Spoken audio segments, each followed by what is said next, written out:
உலகத்துல எவ்வளவோ medical technology வந்தாச்சு. ஆனா இந்த ஹெச்ஐவிக்கு மட்டும் 100% குணப்படுத்துற மருந்தோ அல்லது வேக்சினோ ஏன் வரல? ஏன்னா ஒரு வைரஸ் அழிக்கிறதுக்கு வேக்சின் ரெடி பண்ணணும்னா முதல்ல அந்த வைரஸோட உருவம் எப்படி இருக்குன்னு துல்லியமா லேப்ல பார்க்கணும். அதை வச்சுதான் அந்த வைரஸ் அழிக்கிற மருந்தையே கண்டுபிடிக்க முடியும். ஆனா இங்கதான் பெரிய ட்விஸ்டே இருக்குது. நம்ம உடம்ப ஒரு நாடுன்னு வச்சுக்கிட்டா நம்ம ரத்தத்துல இருக்கிற வெள்ளை அணுக்கள் தான் ராணுவம். அதுல முன்னாடி நின்று சிக்னல் கொடுத்து வழி நடத்துற ஒரு கமாண்டோ ஆபீசர் தான் தளபதி CD4 செல்கள்.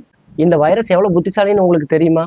நேரா போய் நம்ம தளபதியை CD4 செல்களையே பிடிச்சி கைது பண்ணிடும். தளபதியே கைது ஆனதுக்கு அப்புறம் மற்ற ராணுவ வீரர்கள்லாம் எப்படி வேலை செய்வாங்க? இப்போ சிக்னல் கிடைக்காம ஒட்டுமொத்த நோய் எதிர்ப்பு சக்தியும் டோட்டலா டவுன் ஆயிரும். இப்போ மெடிக்கல் ஷாப்ல கிடைக்கிற மாத்திரைகள் எல்லாமே ரத்தத்துல ஆக்டிவா சுத்துற வைரஸ் எல்லாமே சூப்பரா அழிச்சிரும். ஆனா ஏன் இதால 100% குணப்படுத்த முடியலன்னா, இந்த வைரஸ் நம்ம மனித செல்லோட ஒரிஜினல் DNA கூட போய் லாக் ஆயிரும். லாக் ஆகிட்டு எந்த வேலையும் செய்யாம அமைதியா தூங்குற மாதிரி ஒளிஞ்சிடும். நாம மாத்திரையை சாப்பிடுற வரைக்கும் அது அமைதியா இருக்கும். என்னைக்கு மாத்திரையை நிறுத்துறமோ அன்னைக்கு தூங்குற அந்த வைரஸ் மறுபடியும் வெளியே வரும். இந்த HIV வைரஸ் இருக்குல்ல, இது ஒரு உலக மகா பச்சோந்திங்க. இது உடம்புக்குள்ள போன உடனே தன்னைத்தானே காப்பி எடுக்கும் பொழுது ஒவ்வொரு செகண்டுக்கும் லட்சக்கணக்கான முறை தன்னோட வடிவத்தை மாத்திக்கிட்டே இருக்கும். நாம ஒரு வடிவத்தை லேப்ல பார்த்து வேக்சின் ரெடி பண்ணி உள்ள அனுப்புறதுக்குள்ள அது வேற ஒரு மாஸ்க் போட்டு தன்னோட உருவத்தையே டோட்டலா மாத்திடும். இதனாலதான் ஹெச்ஐவிக்கு இன்னும் வேக்சினே கண்டுபிடிக்க முடியும். இந்த மாதிரி இன்ட்ரெஸ்டிங்கான தகவலை தெரிஞ்சுக்கணும்னு நினைச்சீங்கன்னா நம்ம பேஜை ஃபாலோ பண்ணிக்கங்க.